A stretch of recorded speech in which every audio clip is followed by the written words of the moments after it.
Hello everyone, welcome to easy for study. आज का ये वीडियो मुख्य रूप से करंट अफेयर से संबंधित होने वाला है।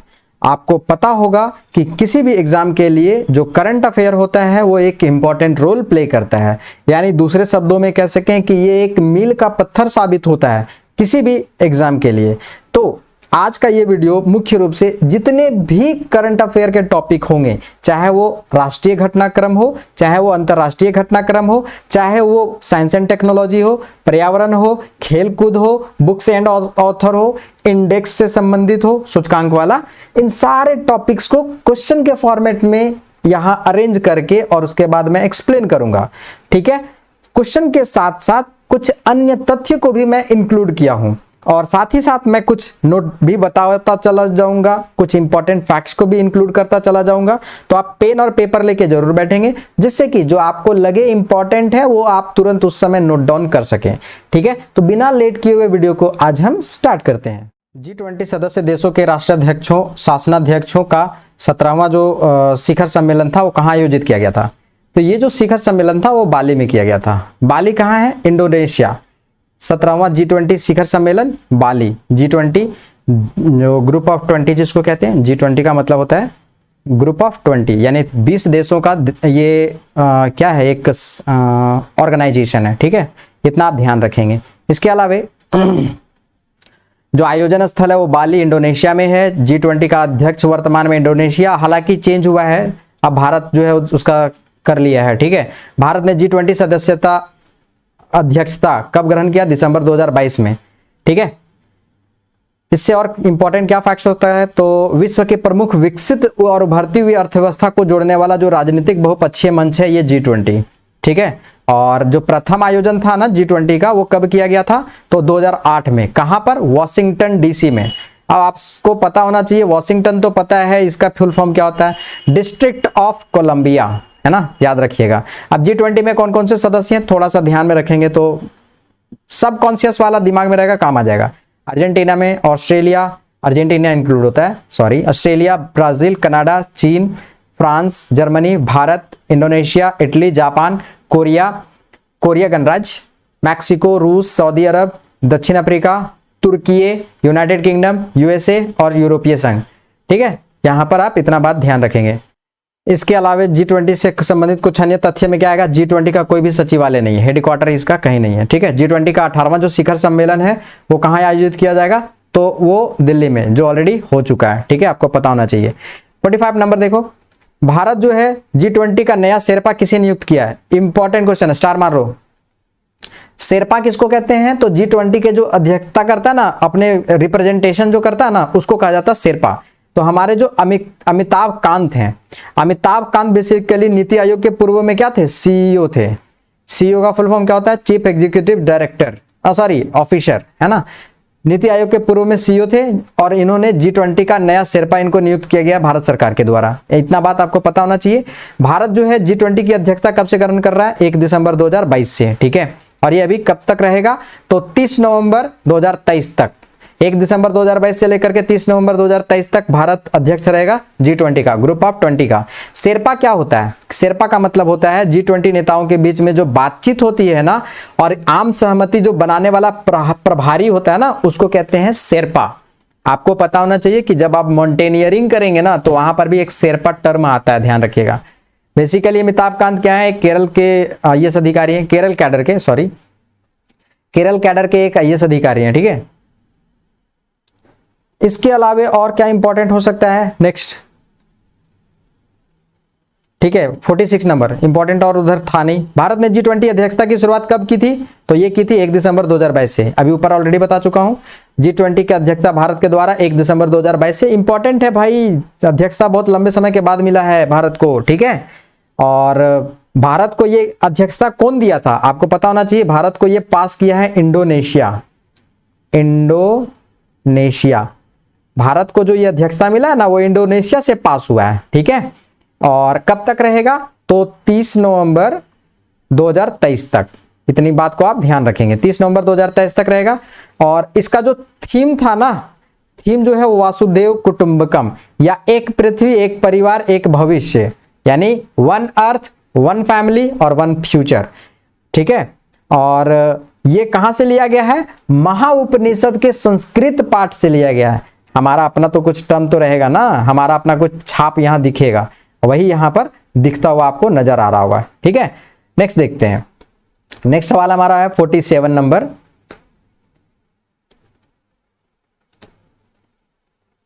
देखो कुछ और इंपॉर्टेंट इसमें फैक्ट्स जो होंगे उसको मैं थोड़ा सा डील कर देता हूं। इंपॉर्टेंट फैक्ट्स में क्या क्या आ रहा है, तो देखो G20 जो है, G20 2023 का जो सम्मेलन है वो भारत में आयोजन होगा, ये भी आप ध्यान रखिएगा, शिखर सम्मेलन। और भारत में ये पहली बार होगा जिसमें अध्यक्षता कर रहा है। ठीक है, G20 जो है 20 बड़ी अर्थव्यवस्थाओं का समूह है जिसमें 19 गो कंट्री रहेगा, 19 देश, और एक है EU, यूरोपियन यूनियन, है ना। टोटल 20 इसका मेंबर्स। क्लियर है। स्थापना कब हुआ था? 1999 में। G20 का स्थापना जो है वो 1999 में हुआ था। ठीक है, कितने कंट्री हैं अभी ऑलरेडी बता चुका हूं, और भारत जो है इसका अध्यक्षता इस बार किया हुआ है। और इस बार और इंपॉर्टेंट कहाँ कहाँ है इस बार? देखो इंपॉर्टेंट एक और कह सकते हो कि जो कश्मीर है ना, वहां पर G20 का जो बैठक था ये भी एक हुआ है, जिससे कि कश्मीर का जो वहाँ का सिचुएशन है वो भारत के परिप्रेक्ष्य में दिखाया जाए, इस मकसद से। हालांकि चाइना और पाकिस्तान के द्वारा इसका विरोध किया गया था। तो ये इंपॉर्टेंट बहुत ज़्यादा आपके लिए नहीं है, बस इतना बात ध्यान रख लीजिएगा। विश्व का जो 85% GDP है ना, 85% GDP और 75% व्यापार और लगभग 2/3 जनसंख्या इसी G20 देशों के पास है। सोचिए कि कितनी बड़ी ऑर्गेनाइजेशन है। तो कहीं ना 85% GDP भाई, 85% GDP, इसके अलावे 75% का ट्रेड होता है, और 2/3 जनसंख्या ये हमारा कहाँ है? G20 देशों के बीच में। 47 नंबर देखो, 47 नंबर बोलता है हाल ही में भारत ने किस महीने के लिए संयुक्त राष्ट्र सुरक्षा परिषद UNSC, United nation security council जिसको कहते हैं, इसको अध्यक्षता दिया गया था? तो दिसंबर 2022 के लिए। थोड़ा सा इंपॉर्टेंट है, यूनाइटेड नेशन सिक्योरिटी काउंसिल, संयुक्त राष्ट्र सुरक्षा परिषद, भारत अध्यक्ष बना था दिसंबर 2022 के लिए, 1 महीना के लिए। ठीक है, और कार्यकाल क्या था? 1 दिसंबर से लेके 31 दिसंबर 2022 तक। यूनाइटेड नेशन सिक्योरिटी काउंसिल का ये 8वीं बार अस्थायी सदस्य बना था। कब? 1 जनवरी 2021, है ना। और जो अस्थायी सदस्य होते हैं उनका 2 साल के लिए कार्यकाल होता है। ये बात आप थोड़ा सा ध्यान रखेंगे, काम आ जाएगा आपके लिए। नेक्स्ट देखो, जो हमारा यूनाइटेड नेशन सिक्योरिटी काउंसिल है उसमें 2 तरह के सदस्य होते हैं, एक को कहते हैं स्थायी और एक को कहते हैं अस्थायी। अस्थायी टोटल 5 है, ठीक है, और अस्थायी जो होते हैं 10 सदस्य प्रत्येक 2 साल के लिए क्या होते हैं? चुने जाते हैं। आपको पता होना चाहिए 5 सदस्य कौन कौन है, 5 और 10। 5 सदस्य में आता है आपका रूस, ब्रिटेन, USA, 3 हो गया। इसके अलावा फ्रांस, चीन, ठीक है, रूस, अमेरिका हो गया, ब्रिटेन हो गया, फ्रांस हो गया, चीन हो गया, और एक है, चीन हो गया ना, रूस, अमेरिका, 5 तो हो गया, सॉरी यार, रूस, ब्रिटेन, अमेरिका, फ्रांस और चीन, 5 ये अस्थायी हो गया। और 10 जो अस्थायी होते हैं वो 2 साल के लिए, 2 वर्ष के कार्यकाल के लिए चुने जाते हैं। ठीक है, तो इतनी बात आप ध्यान में रखेंगे। टोटल जो सदस्य होते हैं 15, जिसमें 5 अस्थायी और 10 अस्थायी। ठीक है, इसकी स्थापना कब हुई थी यूनाइटेड नेशन सिक्योरिटी काउंसिल का? तो 17 जनवरी 1946 को, है ना। और जो 5 जो अस्थायी सदस्य हैं इसके पास वीटो पावर होता है। वीटो पावर का मतलब ये होता है एक स्पेशल पावर। वीटो पावर का मतलब स्पेशल पावर, जैसे कोई भी चीज अगर आ गया, ये 5 कोई भी प्रोजेक्ट आया, कोई भी वहां पर प्रस्ताव रखा गया और ये 5 में से कोई भी एक क्या किया? नकार दिया, तो वो कोलैप्स कर जाता है, वो जो बिल है वो खत्म हो जाता है। ठीक है, इतनी बात आप ध्यान में रखेंगे। नेक्स्ट देखिए 48 नंबर। 48 नंबर है, नवंबर 2022 में भारत आसियान संबंधों की 30वीं वर्षगांठ मनाने हेतु कहां पर पहली भारत आसियान रक्षा मंत्रियों की बैठक आयोजित की गई थी? तो ये कहां की गई थी? तो ये की गई थी कंबोडिया में, है ना। आयोजन कहां हुआ था? सीएम रिप कंबोडिया में। अध्यक्षता किए थे, अध्यक्षता नहीं सह अध्यक्षता, किसके किसके द्वारा? तो राजनाथ सिंह जो भारत के रक्षा मंत्री थे और कंबोडिया के उप प्रधानमंत्री थे टिक बॉन, ये दोनों मिल करके अध्यक्षता किए थे। ठीक है, नेक्स्ट देखो 49 नंबर। नवंबर 2022 में ग्लोबल मीडिया कांग्रेस का आयोजन कहां किया गया? तो ये किया गया UAE, यूनाइटेड स्टेट्स एमिरेट, है ना। संयुक्त अरब अमीरात जिसको कहते हैं, ये आयोजन स्थल था अबू धाबी में 15 से 17 नवंबर 2022 को हुआ था। इसका थीम क्या था? Shaping the future of the media industry, और यह संस्करण पहला था। इतना बात आप ध्यान रखेंगे इस सवाल के लिए। 50 नंबर सवाल क्या है? देखो, जो इंपॉर्टेंट नहीं होगा ना उसको मैं बहुत ज्यादा डील नहीं करूंगा, इंपॉर्टेंट होगा आपके लिए, रिलेवेंट होगा, मैं जरूर एक्सप्लेन करूंगा। अभी यूनाइटेड नेशन सिक्योरिटी काउंसिल वाला इंपॉर्टेंट था, बढ़िया से बताया। जो इंपॉर्टेंट नहीं होगा उसको मैं लाइटली बता के चला जाऊंगा ताकि क्वेश्चन कम से कम ना छूटे। हमारी जो प्रयास है वो इतनी सी है कि आपको मैक्सिमम क्वेश्चन का एक्सेस मिल जाए। अगर आपको मैक्सिमम क्वेश्चन का एक्सेस मिल जाए, चाहे वो ऑप्शन के थ्रू हो चाहे वो क्वेश्चन के थ्रू हो, तो आप फिर एग्जाम हॉल में पैनिक नहीं होंगे। हमारी एकमात्र इतनी सी क्या है, टारगेट है। चलो नेक्स्ट 50 नंबर। नवंबर 2022 में आतंकवाद वित्त पोषण पर तीसरा no money for terror NMFT no money for terror मंत्री स्तरीय सम्मेलन आयोजन कहां किया गया था? ये दिल्ली में, नई दिल्ली में। ठीक है, no money for terror Bharat का तरफ से कौन संबोधित किए थे? तो प्रधानमंत्री के द्वारा, और भारत में गृह मंत्रालय इसका क्या किया था? आयोजन किया था। ये ध्यान रखेंगे, इसमें और इंपॉर्टेंट नहीं है। ठीक है, जो इंपॉर्टेंट होगा मैं जरूर संभालूंगा बढ़िया से। ठीक है, भारत ऐसे भी परिप्रेक्ष्य में रहता है कि भाई आतंकवाद को खत्म किया जाए, क्योंकि आतंकवाद हमारे देश के विकास के लिए क्या है? बाधक है। ठीक है, और आतंकवाद, हाँ ये वाला थोड़ा इंपॉर्टेंट है। आतंकवाद से निपटने के लिए अंतरराष्ट्रीय पहल कौन कौन सा है? United Nations office of counter terrorism, ये है। फाइनेंशियल एक्शन टास्क फोर्स, इसमें ग्रे लिस्ट और ब्लैक लिस्ट किया जाता है ना। India annual resolution on counter terror, ये भी एक क्या है? अंतरराष्ट्रीय पहल है जिसमें ये किया जाता है, रिजोल्यूशंस निकाले जाते हैं। नेक्स्ट देखो 51 नंबर। नवंबर 2022 में दातो सेरी अनवर इब्राहिम किस देश के प्रधानमंत्री? दातो सेरी अनवर इब्राहिम जो है वो मलेशिया के, ठीक है, मलेशिया के अब क्या बन गए हैं? ये प्राइम मिनिस्टर। देखो किसके स्थान पर? इस्माइल साबरी याकूब के स्थान पर। बहुत ज्यादा इंपॉर्टेंट नहीं है, आगे बढ़ते हैं, बस इतना याद रख लेना, मलेशिया के नए प्राइम मिनिस्टर दातो सेरी अनवर इब्राहिम। 52 नंबर। नवंबर 2022 में 17वां G20 शिखर सम्मेलन का आयोजन किस देश में किया गया? तो वो किया गया इंडोनेशिया में। इंडोनेशिया का बाली 17वां संस्करण था, बात याद रखेंगे। 18वां भारत में, याद रखेंगे, अध्यक्षता भी भारत को मिल गया। 17वां का जो थीम था रिकवर टुगेदर और रिकवर स्ट्रॉन्गर, और 18वां वाला का ऑलरेडी मैं एक्सप्लेन कर चुका हूं, आप प्रीवियस वीडियो में जरूर जाएं, पूरा बढ़िया से G20 को एकदम एक्सप्लेन किया है, क्योंकि इस बार भारत का 18वां जो G20 शिखर सम्मेलन है वो अध्यक्षता कर रहा है, और इसका बहुत जगहों पे आयोजन किया जा रहा है ना, भारत के विभिन्न राज्यों में। क्लियर है, अलग अलग देशों के जो रिप्रेजेंटेटिव हैं वो भारत आ रहे हैं, और भारत की जो यहाँ का स्थिति है उसको आकलन कर रहा है, और ओवरऑल हमारे देश का रिप्रेजेंटेशन वर्ल्ड लेवल पर कैसे जाए, ये एक बढ़िया तरीका है। तो मोदी जी का जियो पॉलिटिक्स तो जानते हैं, सबसे खतरनाक है, बिना क्या कह सकते हैं, बिना कुछ बोले भी उनका जियो पॉलिटिक्स डेंजर चला जाता है। देखो ये तो हुई 17वीं का, 18वीं भारत में होगा 2023 में, जो कंप्लीट हो चुका है। 1 दिसंबर 2022 से शुरू हुआ है और 30 नवंबर 2023 तक चलेगा, भारत अध्यक्ष बना हुआ है। 19वां जो संस्करण होगा ये G20 का, वो ब्राजील में होगा, जो 2024 में होगा। और जो पहली हुई थी G20 की स्थापना वो 1999 में हुई थी। G20 में टोटल 20 देश, 19 देश और एक यूरोपियन यूनियन है। G20 एक राजनीतिक बहुपक्षीय मंच है, विश्व के जो बहुत प्रमुख इंपॉर्टेंट जो उभरती हुई अर्थव्यवस्था है उसका एक संगठन है। इसका कोई अस्थायी सदस्य ये सचिवालय नहीं है। ठीक है, वर्तमान में G20 ट्रोइका में इंडोनेशिया, भारत, ब्राजील इसमें क्या हुआ है? शामिल हुआ है। ट्रोइका भी याद रखेंगे, G20 से संबंधित है ना। आगे देखते हैं, नेक्स्ट हमारा सवाल क्या है? 53 नंबर। 53 नंबर हमारा सवाल है, नवंबर 2022 में संयुक्त राष्ट्र जलवायु परिवर्तन सम्मेलन COP27, COP का मतलब फुल फॉर्म पता होना चाहिए शायद, अगर किसी को नहीं पता, कुछ तो आपको लोग में से पता होगा, कुछ को नहीं पता होगा, मैं बता देता हूं। Conference of parties, conference of parties इसका फुल फॉर्म होता है। तो COP27 कहां हुआ?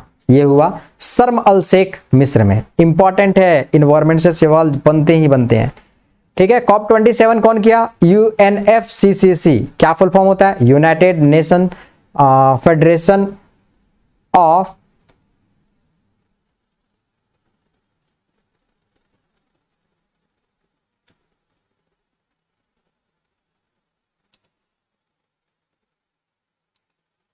देखो COP27 आयोजन कौन करता है? UNFCCC। 3 बार ध्यान रखेंगे, संयुक्त राष्ट्र जलवायु परिवर्तन सम्मेलन, इसी का फुल फॉर्म होता है, ठीक है। कहाँ हुआ था? शर्म एल शेख, मिस्र में पड़ता है। मिस्र इंग्लिश में इसको इजिप्ट बोलते हैं। इसमें विदेश मंत्रियों का जो लोग था वो जाके मिला था, ठीक है। इसके अलावा भारत के तरफ से कौन गए थे प्रतिनिधित्व करने के लिए? तो भूपेंद्र यादव, याद रखेंगे इसका। इसके अलावा क्या था? प्रतिनिधि इंपॉर्टेंट नहीं है इसमें। UNFCCC के बारे में थोड़ा समझ लीजिएगा। COP28 का आयोजन कहाँ किया जाएगा? तो COP28 UAE, United Arab emirate में, जो दुबई में इसका आयोजन किया जाएगा। COP28 का इंपॉर्टेंट है। अभी तो COP27 बताएं, अब COP28 का पहले बता चुका है। भारत का लक्ष्य है 2070 तक क्या होगा? Carbon neutral. कार्बन न्यूट्रलिटी का मतलब ये होता है कि हमारे यहाँ जो कार्बन का एमिशन होगा वो रिड्यूस कर दिया जाएगा, खत्म हो जाएगा, सरप्लस हो जाएंगे, यानी इमिशन कम करेंगे, है ना। सरप्लस मेरा कार्बन टैंक बना करके उसको खत्म कर देंगे, यानी कि हमारे यहाँ से जो कार्बन से पॉल्यूशन होता है वो नहीं होगा। बस मोरल ऑफ द स्टोरी इतनी समझ लो। 54 नंबर, नवंबर 2022 में अंतर्राष्ट्रीय परिवार नियोजन सम्मेलन, जिसको कहते हैं international conference on family planning, आयोजन कहाँ किया गया? तो ये थाईलैंड में, है ना। थाईलैंड का जो पटाया शहर है वहां किया गया था अंतर्राष्ट्रीय परिवार नियोजन सम्मेलन 2022, ठीक है। थीम क्या था? Family planning and universal health coverage, innovate, collaborate और एक्सेलरेट। 125 से ज्यादा देश इसमें क्या हुए थे? शामिल हुए थे। बेसिकली परिवार नियोजन को यहां पर बढ़ावा देने की बात करी जाएगी, और क्या। 55 नंबर देखो, नवंबर 2022 में बिम्स्टेक के कृषि मंत्रियों की दूसरी बैठक कहां आयोजित की गई है? तो ये किया गया है भारत में। बिम्स्टेक कृषि मंत्री का दूसरी बैठक कहां पर? नवंबर 2022 में, यह किया गया भारत में। अब इसके बारे में और कुछ इंपॉर्टेंट जो सवाल बन सकते हैं, जो इंपॉर्टेंट फैक्ट्स हो सकते हैं, वो मैं एक्सप्लेन करता हूं। क्या इंपॉर्टेंट हो सकता है तो समझो। बिम्स्टेक का जो कृषि मंत्रियों का जो दूसरी बैठक थी वो दिल्ली में, नई दिल्ली में 10 नवंबर 2022 को। मेजबान देश भारत था और भारत के तरफ से अध्यक्षता किए थे नरेंद्र सिंह तोमर, जो केंद्रीय कृषि एवं किसान कल्याण मंत्री है। बैठक में कौन कौन कहां के कृषि मंत्री लोग भाग लिया था? भूटान, बांग्लादेश, नेपाल, म्यांमार, श्रीलंका और थाईलैंड।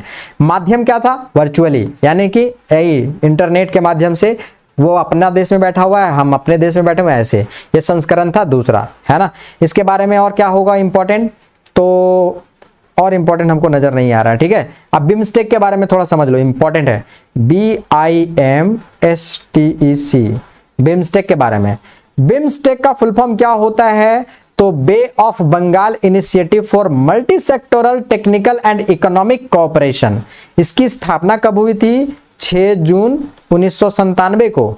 इतनी बात आप याद रखेंगे। HQ हेडक्वार्टर ढाका, और ढाका कहां है? बांग्लादेश में। बांग्लादेश में। मुस्कुराइए, एक नया देश हुआ है 1971 में। कौन? बांग्लादेश। नेक्स्ट देखो, सदस्य देश कौन कौन है? Bangladesh, Bhutan, Bharat, Nepal, Sri Lanka, Myanmar, Thailand. ये हमारे क्या है? सदस्य देश हैं। किसमें? बिम्स्टेक में। होप सो कि आपकी इतना बातें समझ में आएगी। ये एक्स्ट्रा फैक्ट है भाई, थोड़ा ध्यान में रख लेना इसको। 56 नंबर सवाल देखो, अक्टूबर 2022 में किस देश ने राष्ट्रपिता महात्मा गांधी को समर्पित पहला संग्रहालय?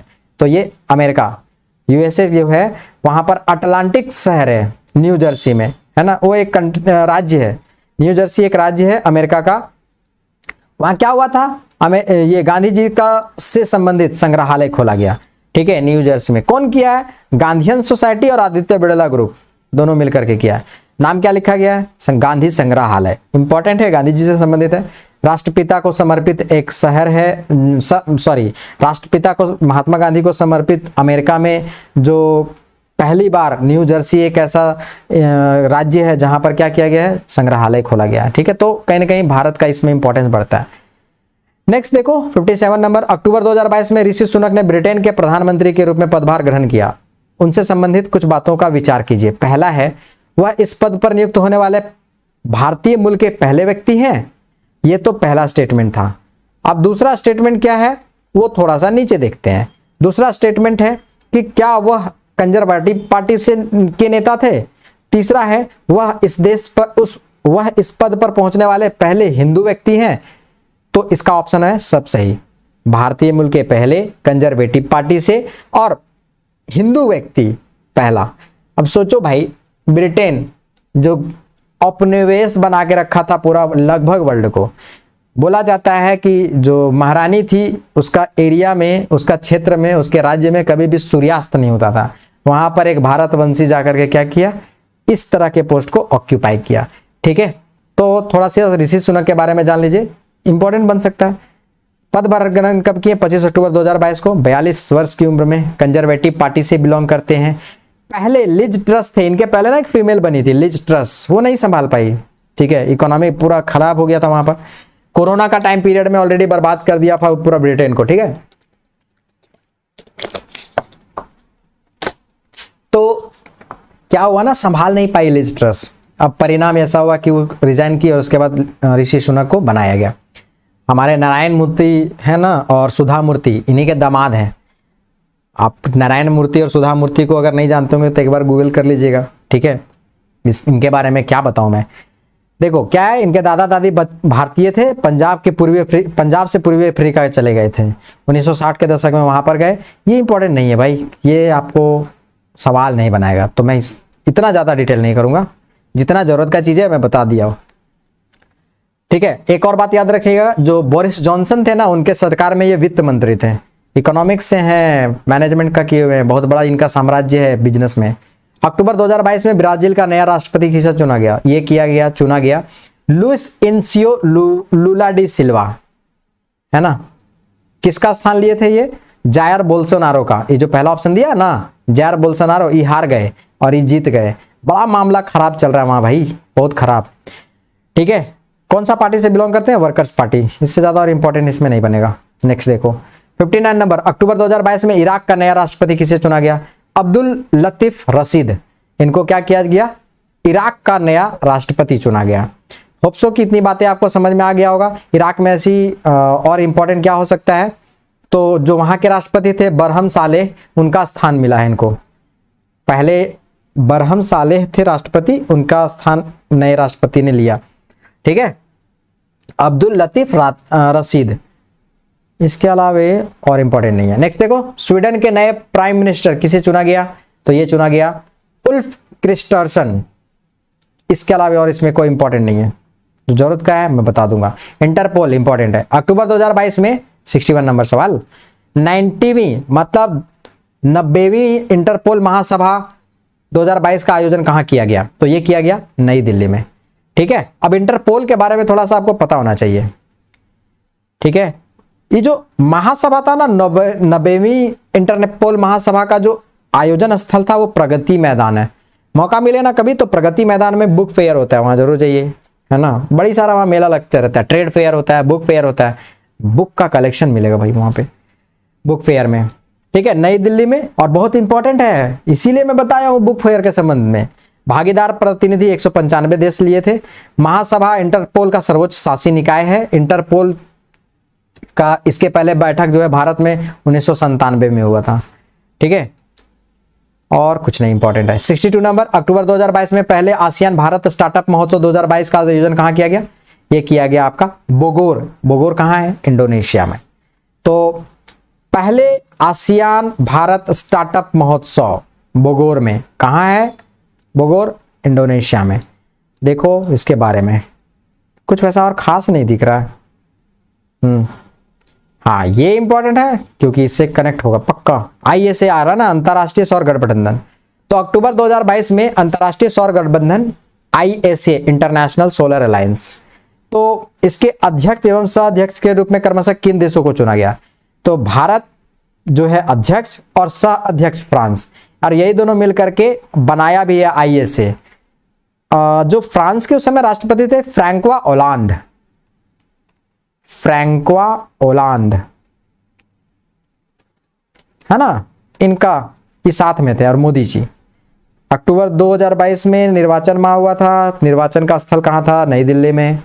सह अध्यक्ष कौन बना, फ्रांस। अध्यक्ष कौन बना, भारत। 110 लोग भाग लिया था। देखो भारत का ये वाला इंपॉर्टेंट है, भारत का ISA का मिशन है कि 2030 तक सौर ऊर्जा से में 1 लाख करोड़ डॉलर के निवेश की संभावना पैदा करना। अच्छा, इसका हेडक्वार्टर जरूर याद रख लेना भाई, ISA का, इंटरनेशनल सोलर अलायंस का, कुछ और मत मीनिंग निकाल लेना उसका। ये है गुरुग्राम, गुरुग्राम पहले जिसको गुड़गांव कहते थे ना, दिल्ली जाएंगे तो गुड़गांव एक जगह है, वहां पर उसी का नाम अब गुरुग्राम कर दिया गया। होप सो कि आपको यहां तक बातें समझ में आ गई होगी। 64 नंबर सवाल देखो, क्या हुआ भाई। अक्टूबर 2022 में आयोजित शिक्षा मंत्रियों के छठे पूर्वी एशिया शिखर सम्मेलन में भारत में भाग लिया। कहाँ आयोजन किया गया? तो ये किया गया हनोई वियतनाम में है, ठीक है। ये वर्चुअल था, ठीक है, और इससे संबंधित कोई सवाल वैसे इंपॉर्टेंट नजर नहीं आ रहा। नेक्स्ट देखो, नहीं, हाँ, कब स्थापना किया गया था इसका? 2005 में। 18 इसके सदस्य देश हैं, बस इतनी बात याद रखो। 65 नंबर, अक्टूबर 2022 में निवेशों पर भारत यूएई उच्च स्तरीय संयुक्त कार्यबल की 10वीं बैठक कहाँ की गई? तो ये की गई थी मुंबई में। निवेश पर मतलब इन्वेस्टमेंट की बात कर दी गई है। यूनाइटेड अरब अमीरात और भारत, ये दोनों मिलकर के निवेश को लेकर के जो बैठक हुई थी वो मुंबई में की गई थी। अध्यक्षता कौन किए थे? पीयूष गोयल। और पीयूष गोयल कौन है? केंद्रीय वाणिज्य एवं उद्योग मंत्री। और उधर से कौन थे? शेख हमीद बिन जायद अल नाहयान, भाई अबू धाबी के उसके कार्यकारी अध्यक्ष सदस्य के रूप में वो भाग लिए थे, ठीक है। इसके अलावा और क्या इंपॉर्टेंट हो सकता है यहां? नहीं, कुछ नहीं। नेक्स्ट देखो,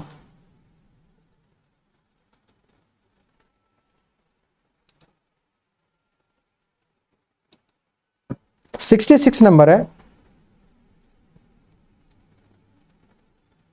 66 नंबर, सितंबर 2022 में विश्व के पहले सीएनजी टर्मिनल का शिलान्यास कहां किया गया? तो विश्व के पहले सीएनजी टर्मिनल ये कहां किया गया? ये किया गया है हमारा भावनगर में। और भावनगर कहां है? गुजरात में। देखो, भावनगर गुजरात में 29 सितंबर 2022 को शिलान्यास कौन किया? मोदी जी।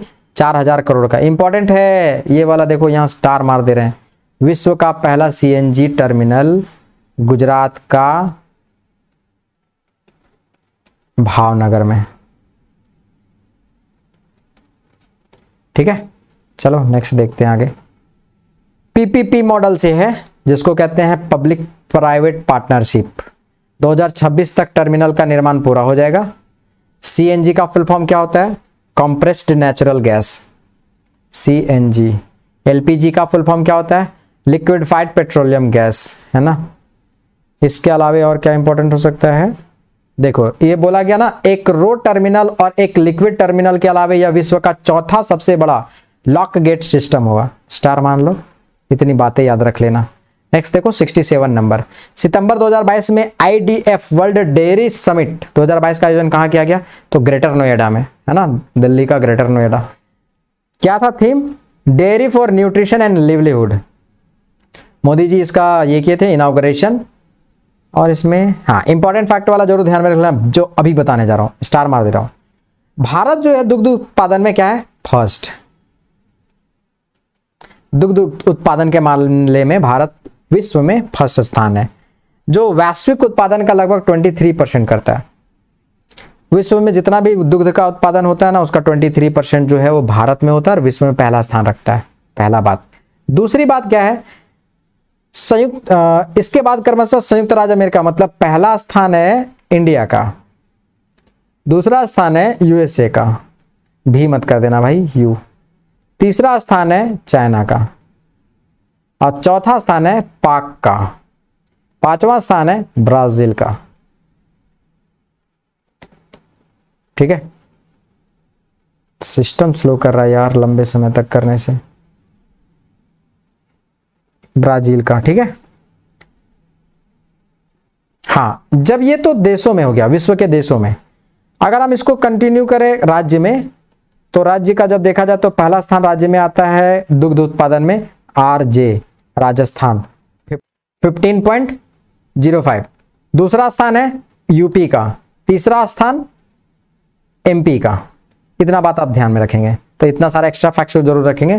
पहला राज्य देश में जो दुग्ध का उत्पादन सर्वाधिक करता है वो है राजस्थान, दूसरा स्थान है उत्तर प्रदेश का, तीसरा स्थान है मध्य प्रदेश का। नेक्स्ट देखो 68 नंबर, दूसरा भारत जापान 2+2 मंत्री परिषद संवाद 2022 का आयोजन कहां किया गया? तो ये किया गया है टोक्यो में, जापान। जापान का टोक्यो शहर, वहां पर आयोजन किया गया था। पहला संस्करण 2019 में किया गया था न्यू दिल्ली में। भारत की ओर से भाग लिए थे राजनाथ सिंह जो रक्षा मंत्री थे, और एस जयशंकर साहब विदेश मंत्री। जापान की ओर से कौन किए थे? हायादा यासुकाजू और हायाशी येशिमासा, ये विदेश मंत्री और एक रक्षा मंत्री हैं। इतनी बात आप ध्यान में रख लेंगे, काम बन जाएगा।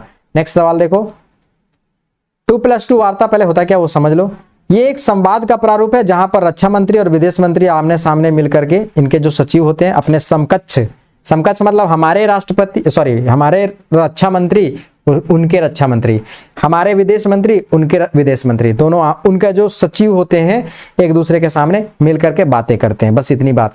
हमारे यहाँ पर किसके किसके बीच में 2+2 वार्ता होता है? तो एक अमेरिका के साथ करते हैं हम लोग, इसके अलावा ऑस्ट्रेलिया के साथ 2+2 वार्ता होता है, ठीक है, और जापान के साथ और रूस के साथ, ठीक है।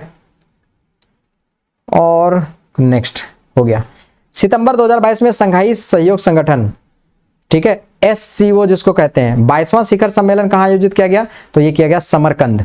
समरकंद कहां है? उज्बेकिस्तान में। उज्बेकिस्तान मध्य एशिया का देश है ये, उज्बेकिस्तान में, ठीक है। कौन किया था मेजबानी? उज्बेकिस्तान के जो राष्ट्रपति थे शौकत मिर्जियोयेव। भारत की तरफ से मोदी जी गए हुए थे। और जो इसकी स्थापना कब हुई थी? 1996 में, संघाई 5 के नाम से। कौन कौन है इसमें? संघाई 5 में रूस, चीन, किर्गिस्तान, कजाकिस्तान, तजाकिस्तान। 2001 में उज्बेकिस्तान को भी शामिल कर दिया गया, और उसके बाद से क्या हुआ? नाम चेंज, संघाई सहयोग संगठन, SCO। फिर से बता रहा हूं, ठीक से समझ लेना, दिमाग को यहां रखना। SCO की स्थापना 1996 में, पहले संघाई 5 नाम से जाना जाता था, जिसमें 5 देश थे, सदस्य थे, रूस, चीन, किर्गिस्तान, कजाकिस्तान, तजाकिस्तान, टोटल 5। 2001 में इसको मिलाया गया, किसको? उज्बेकिस्तान को, तो हो गया संघाई सहयोग संगठन। वर्तमान में टोटल सदस्यों की संख्या कितनी है? 8। 9 जून 2017 को भारत और पाकिस्तान दोनों इसके क्या बन गए? सदस्य। और संगठन का जो 9वां सदस्य 2023 में कौन बना? ईरान। हालांकि ये प्रोसेस में है, इतनी बात आप ध्यान में रखेंगे। 2022 का जो संघाई सहयोग संगठन का ये है आयोजन, ये भारत में प्रस्तावित है। और भारत में बेसिकली कहां पर? काशी विश्वनाथ वाले काशी वाराणसी में संघाई सहयोग संगठन के पर्यटन मंत्रियों का बैठक संपन्न हुआ है मार्च 2023 में, याद रखेंगे।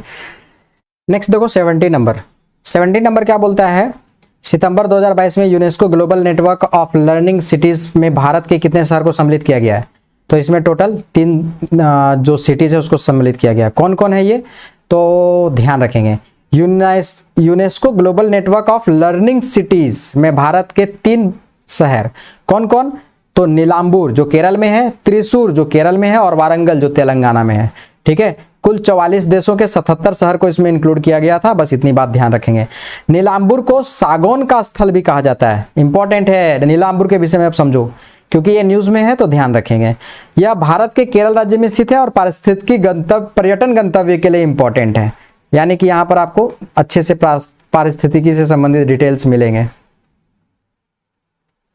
ठीक है। आगे इसमें और क्या इंपॉर्टेंट है? त्रिशूर के बारे में समझो।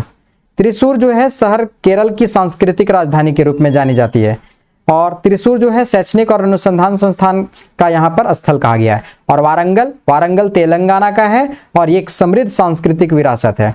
और अन्य महत्वपूर्ण तथ्य में क्या आएगा? UNESCO global network of learning cities एक अंतर्राष्ट्रीय नीति उन्मुख नेटवर्क है, और ये 2012 में लॉन्च किया गया था, जिसमें विश्व के 76 देश के 294 शहर को सम्मिलित किया गया है। होप सो कि इतनी बातें क्लियर हो गई। 71 नंबर देखो, अगस्त 2022 में किस देश के राष्ट्रपति द्वारा एक 3 सदस्यीय वैश्विक शांति सहयोग आयोग का प्रस्ताव किया गया?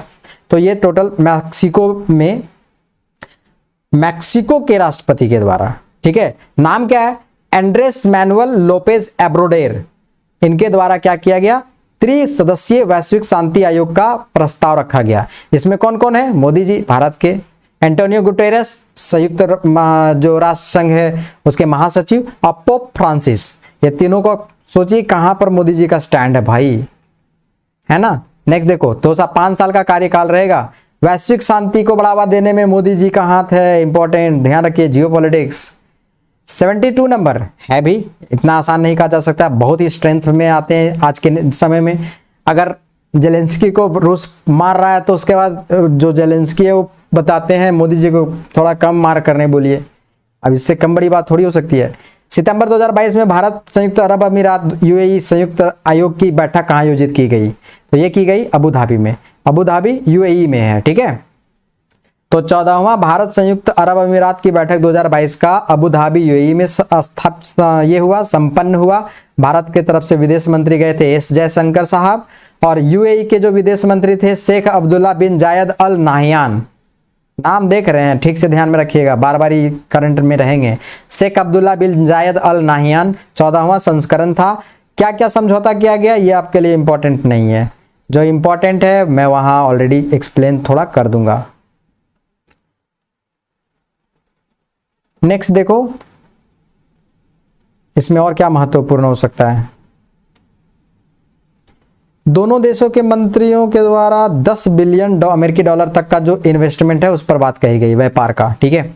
73 नंबर देखो, 73 नंबर बोल रहा है सितंबर 2022 में विश्व के किस संस्थान ने भारत के 50 विशिष्ट प्रतिष्ठित विरासत वस्त्र शिल्पों की सूची जारी की है? तो ये की है यूनेस्को के द्वारा, ठीक है। भारत के 50 विशिष्ट प्रतिष्ठित विरासत वस्त्र शिल्पों की सूची जारी की गई है यूनेस्को के द्वारा।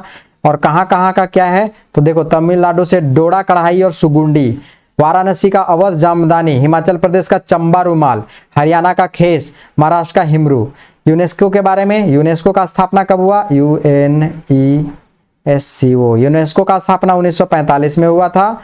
हेडक्वार्टर इसका क्या है? पेरिस में। इसके अलावा सदस्य देश कितना है इसका? 195, 195, ठीक है। नेक्स्ट देखो 74 नंबर, अगस्त 2022 में 65वीं राष्ट्रमंडल संसदीय सम्मेलन 2022 का आयोजन किस देश में किया गया? ये किया गया कनाडा में।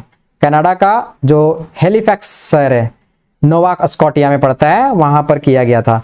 65वां राष्ट्रमंडल, राष्ट्रमंडल के बारे में आपको पता होना चाहिए, कॉमनवेल्थ जिसको कहते हैं, कॉमनवेल्थ कंट्री, कंट्रीज बेसिकली वो देश होते हैं जो कभी ना कभी अमेरिकी ब्रिटेन के गुलाम रहे थे, ठीक है। भारत की तरफ से अध्यक्ष कौन गए थे? लोकसभा के अध्यक्ष ओम बिरला। 75 नंबर देखो, जुलाई 2022 में जारी विश्व जनसंख्या सद्भावना 2022 नामक रिपोर्ट के अनुसार किस वर्ष के दौरान भारत की जनसंख्या चीन से अधिक हो जाएगी? तो 2023 में हो गई है भाई, 142, ठीक है। नेक्स्ट देखो, विश्व जनसंख्या सद्भावना रिपोर्ट 2022, थोड़ा ठीक से समझना, इंपॉर्टेंट सवाल बनेगा। जारी कब हुआ? 11 जुलाई 2022 को। जारी कौन किया? संयुक्त राष्ट्र। कौन सा संस्करण था? 27वां, ठीक है। इसके बारे में समझो क्या कहानी है। 15 नवंबर 2022 को विश्व की जनसंख्या 8 बिलियन पहुंच गई। 8 बिलियन जनसंख्या हो गया विश्व का जनसंख्या। 8B लिख देते हैं, 8 बिलियन, 8 बिलियन, ठीक है। और विश्व की अनुमानित जनसंख्या 2023 तक कहां, 30 तक कहां चला जाएगा? 8.5, 2050 तक 9.7, 2100 तक 10.4। जन्म दर 2021 में 2.3 था, जन्म दर 2050 में कहां पहुंच जाएगा? 2.1। भाई लिख लेना, अगर अंदर से सवाल पूछा ना तो कांड हो जाएगा। जीवन प्रत्याशा 2021 में कितना था? 71 वर्ष। महिला का 73 वर्ष, पुरुष का 68 वर्ष। भाई महिला ज्यादा जीती है, पुरुष थोड़ा सा कम जीता है, इनको हार्ट अटैक ज्यादा आता है ना, इसीलिए। शौक वाले सवाल, शौक वाले प्रॉब्लम्स भी तो आते हैं। देखो 2022 में, कमेंट मैं मजाक में कर रहा हूं, कोई सीरियस ना लेंगे और कमेंट ना पर मार देने। 2022 में सबसे अधिक जनसंख्या वाला क्षेत्र कौन कौन है? तो पूर्वी और दक्षिणी पूर्व एशिया, 2.3 बिलियन के आसपास में। वैश्विक जनसंख्या का लगभग ना 29% है। कहां पर? पूर्व और दक्षिण पूर्व एशिया। एशिया तो यही अपना टॉप पे चलेगा भाई। और मध्य एशिया और दक्षिण एशिया मिलाकर के 2.1 बिलियन, जो 26% के आसपास में है। ये ज्यादा इंपॉर्टेंट नहीं है, जो ऊपर वाला बताया वो जरूर इंपॉर्टेंट है, लिख लेना वीडियो पॉज करके। इसके अलावा भारत वर्ष 2023 तक चीन को पछाड़ दिए हम लोग, टॉप पे चले गए हैं, जनसंख्या वाला देश बन जाएगा। वर्ष 2022 में चीन की जनसंख्या 142.6 और 2050 तक 131.7 माने 131.7 करोड़ हो जाएगा। भारत 2050 में भारत की जनसंख्या 166.8 करोड़ और 2022 में 141.2 करोड़। तो हम लोग तो ऑलरेडी 2023 में ओवरकम कर लिए। एक बात और, बुजुर्गों की जो जनसंख्या है 65 वर्ष या उससे अधिक वालों का, वो भाग जो है वो धीरे धीरे बढ़ रहा है। 2022 में बुजुर्गों का जो जनसंख्या था वो 10%, 2050 में कितना पहुंच जाएगा 16%। ठीक है, इसके अलावा और क्या इंपॉर्टेंट हो सकता था? 1951 में संयुक्त राष्ट्र जनसंख्या पर भाग द्विवार्षिक रूप से हर 2 वर्ष पर विश्व जनसंख्या सद्भावना रिपोर्ट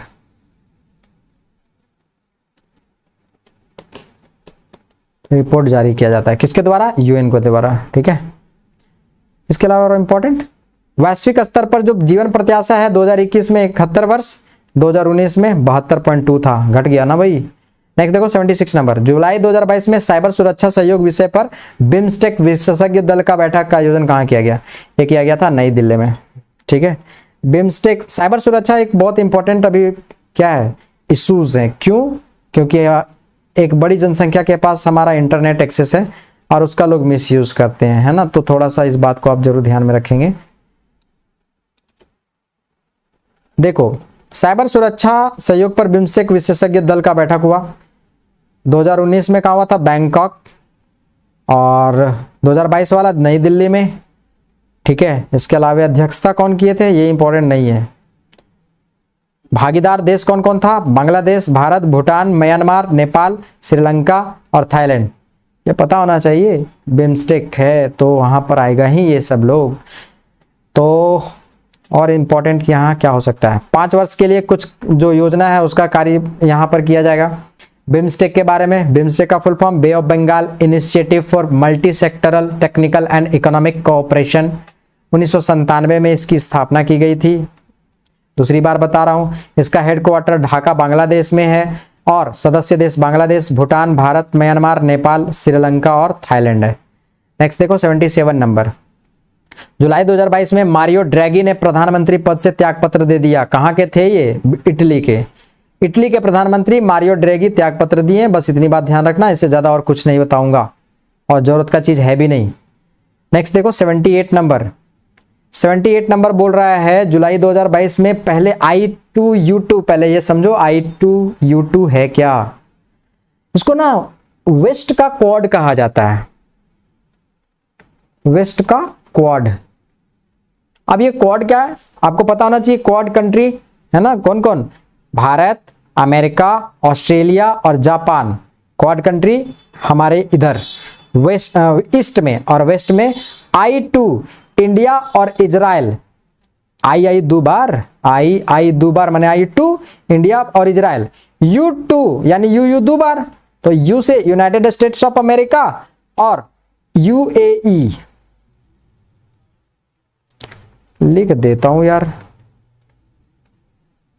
और भारत। लो अब क्या चाहिए इससे ज्यादा? I2 2 बार इजराइल और इंडिया, U2 2 बार USA और UAE। I2U2 इसके बारे में समझ लेना। तो जुलाई 2022 में पहले I2U2 भारत, इजराइल, USA और UAE के शिखर सम्मेलन के दौरान संयुक्त अरब अमीरात ने भारत में स्वीकृत खाद्य पार्क, जिसको कहते हैं फूड पार्क, विकसित करने के लिए कितनी धनराशि निवेश की बात कही है? तो ये 2 बिलियन। ठीक है, और इसमें और इंपॉर्टेंट क्या होगा? नहीं, जरूरत का चीज यहां पर और कुछ वैसा है नहीं जो मैं आपको बताऊं। ठीक है, तो जो जरूरत का रहेगा वो मैं वहां जरूर बता दूंगा, यहां नहीं है। I2 और U2 क्या है? इंडिया, इजराइल, USA, UAE बता चुके हैं। ये 18 अक्टूबर 2021 को आया है ना।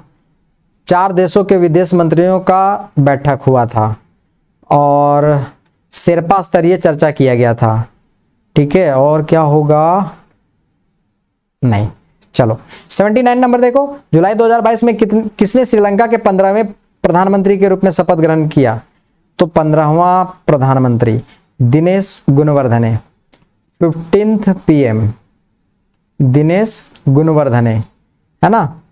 हालांकि यहाँ सिचुएशन बहुत खराब है यार। नियुक्त नए प्रधानमंत्री दिनेश गुणवर्धने और ये 15वें क्रम में है, बस इतना याद रखो। और यहाँ पर का जो इकोनॉमिक स्थिति है वो बहुत ही खराब थी और वहाँ क्राइसिस चल रहा था, ये ध्यान रखिएगा। शपथ कौन दिलाए? रानिल विक्रमसिंघे। पार्टी का नाम क्या है? महाजन एकच पेरामुना। ठीक है, और क्या होगा इंपॉर्टेंट यहां से? नहीं, हाँ थोड़ा सा और इंपॉर्टेंट यहां से, तो महिंद्रा राजपक्षे के इस्तीफे के बाद गोटबाया राजपक्षे ने रानिल विक्रमसिंघे को प्रधानमंत्री नियुक्त किया। इसके अलावा आपको पता होना चाहिए, गोटबाया राजपक्षे के पलायन के बाद भाग गए थे, रानिल विक्रमसिंघे को कार्यवाहक राष्ट्रपति बनाया गया। और श्रीलंका के प्रथम प्रधानमंत्री DS सेनानायके थे, और श्रीलंका के प्रथम महिला प्रधानमंत्री और विश्व की प्रथम महिला प्रधान, ये वाला याद रख लें, श्रीमाओ भंडार नायके। कब आए थे? 1960 से 1965 के बीच में, है ना। 80 नंबर देखो, 80 नंबर है, जुलाई 2022 में श्रीलंका के 9वें राष्ट्रपति के रूप में किसे चुना गया? तो ये चुना गया था रानिल विक्रमसिंघे को। ठीक है, रानिल विक्रमसिंघे को, जो श्रीलंका है उसका 9वें राष्ट्रपति, 9th। ठीक है,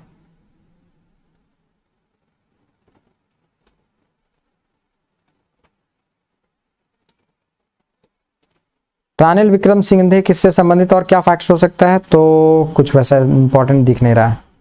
ठीक है, अब नहीं, इसमें कोई इंपॉर्टेंट नहीं है, आगे बढ़ाते हैं। 81 नंबर देखो, जुलाई 2022 में जापान के किस पूर्व प्रधानमंत्री को गोली मारकर हत्या कर दी? वेरी वेरी इंपॉर्टेंट, लिख लेना, क्योंकि इनको मिला है यहाँ पर प्राइज भारत में। शिंजो आबे जी जापान में भारत में बुलेट ट्रेन का कंसेप्ट यही देने आए थे। बुलेट ट्रेन, इनकी मृत्यु हो गई, ये हत्या किया गया है। ठीक है, हत्यारा का नाम क्या है? Tetsuya Yamagami. और कोई और इसमें, हाँ, Shinzo Abe Liberal Democratic Party के नेता थे। मरणोपरांत देखो, जापान का सर्वोच्च सम्मान the collar of the supreme order of the chrysanthemum दिया गया। भारत में 2014 में जो गणतंत्र दिवस का परेड होता था, उसमें ये Shinzo Abe take part in किए थे। ठीक है, मुख्य अतिथि के रूप में थे। और 2021 में भारत में इनको पद्म विभूषण दिया गया था। ठीक है, शिंजो आबे को। इतनी बातें आप ध्यान रखेंगे, काम बन जाएगा। इसके अलावा वर्तमान में पीएम कौन है? Fumio Kishida. 82 नंबर सवाल देखो, जुलाई 2022 में कोलंबो सुरक्षा कॉन्क्लेव की 6ठी उपराष्ट्रीय सलाहकार स्तर की बैठक का आयोजन किया। कहां किया गया? यह किया गया कोच्चि। कोच्चि कहां है? केरल में। ठीक है, भागीदार कौन कौन से देश थे? भारत, मालदीव, श्रीलंका और मॉरिशस। कोलंबो सुरक्षा कॉन्क्लेव का 6ठा उपराष्ट्रीय सुरक्षा सलाहकार का बैठक, है ना। और इंपॉर्टेंट कुछ नहीं, जरूरत का चीज नहीं है, तो फिर मैं इसको स्किप करूंगा। आगे सवाल, नेक्स्ट सवाल देखो हमारा 83 नंबर, इसमें और संबंधित कोई चीजें नहीं है। हाँ, एक इंपॉर्टेंट है भाई, एक इंपॉर्टेंट ये है कि कोलंबो सुरक्षा कॉन्क्लेव है क्या? स्थापना इसका क्या हुआ था? 2011 में भारत, मालदीव, श्रीलंका के बीच एक त्रिपक्षीय समुद्री सहयोग तंत्र के रूप में विकसित किया गया था। कौन कौन सदस्य हैं? भारत, मालदीव, श्रीलंका और मॉरिशस। पर्यवेक्षक देश कौन है? बांग्लादेश और सेशल्स। सचिवालय कहाँ है? कोलंबो में। कोलंबो कहाँ पड़ता है? श्रीलंका में। जून 2022 में 48वें G7 सम्मेलन 2022 का आयोजन कहाँ? G7 ग्रुप ऑफ 7 जिसको कहते हैं, स्लास एल्माउ में, जो कहाँ है? जर्मनी में। ठीक है, अध्यक्षता कौन किया था? जर्मनी के चांसलर ओल्फ सेल्ज। एक और याद रखेंगे, एंजेला मर्केल का नाम याद रखेंगे, जर्मनी की चांसलर है मर्केल। बहुत फीमेल, इंपॉर्टेंट फीमेल, लंबे समय तक ही रही थी वहां की चांसलर। ठीक है, और इंपॉर्टेंट यहां से सवाल नहीं। 49वां 79th G7 का आयोजन जो है हिरोशिमा में प्रस्तावित है, जापान में। और भारत का प्रतिनिधित्व इसमें मोदी जी किए थे। किसके आमंत्रण पर? तो जर्मनी के जो चांसलर थे ना, वैसे ओल्फ सोल्ज, जर्मनी के जो चांसलर थे ओल्फ सोल्ज, इनके द्वारा विशेष रूप से आमंत्रण किया गया था, इसीलिए गए थे। G7 के बारे में समझो, गठन 1975 में हुआ था। Canada, France, Germany, Italy, Japan, UK, USA और यूरोपीय संघ, ये इसके सदस्य देश हैं। जो पहला सम्मेलन था, इसका आयोजन 1975 में हुआ था, जिस समय G6 के रूप में जाना जाता था। ठीक है, और ये कहाँ हुआ था? फ्रांस में। इतनी बात याद रखेंगे। 1997 से लेकर 2014 तक रूस भी इसका समूह का सदस्य था, तब इसको G8 के रूप में जाना जाता था। हालांकि क्रीमिया को ये ऑक्यूपाई कर लिया था 2014 में। रसिया जो था ना वो क्रीमिया को ऑक्यूपाई कर लिया, जाके जबरदस्ती वहां इन्वेड कर दिया। रिजल्ट ये हुआ कि उसको वहां से भगा दिया गया। किसको? रसिया को। तो बन गया G7। आज का वीडियो हम यहीं समाप्त करते हैं और उम्मीद करता हूं कि आपको ये वीडियो अच्छा लगा होगा। हमने अपने तरफ से द बेस्ट देने की कोशिश की, क्वालिटी कंटेंट भी प्रोवाइड करने की कोशिश की, ये हमारी तरफ से रही। अगर आपको इस वीडियो में कहीं कमी लगी होगी तो आप कमेंट बॉक्स में कमेंट जरूर करेंगे। आपके जो रिकमेंडेशन होता है मैं उसको सराखे पे लेता हूं, यानी कि आपकी बातों को मैं विशेष ध्यान रख करके अगले वीडियो में जो कमियां थी उसको दूर करके और उस पर काम करके उसके बाद में लाता हूं। ठीक है, तो दोस्तों कोशिश यही रहेगी हमारी कि मैं अपना द बेस्ट दूं। तो मैं आपसे ये एक उम्मीद रख सकता हूं कि भाई इस चैनल का जो परिवार है उसको थोड़ा सा और एक्सटेंड किया जाए, बढ़ा दिया जाए, जिससे कि हमारा परिवार एक पूरा का पूरा राष्ट्रीय लेवल तक पहुंच सके। इससे ज़्यादा और हम कुछ आपसे उम्मीद नहीं करते हैं। एक रिक्वेस्ट होगा कि इस वीडियो को लाइक शेयर और सब्सक्राइब करें और अपने दोस्तों के बीच में जरूर शेयर करें। ठीक है, बाकी मिलते हैं नेक्स्ट वीडियो में, तब तक के लिए थैंक यू वेरी मच।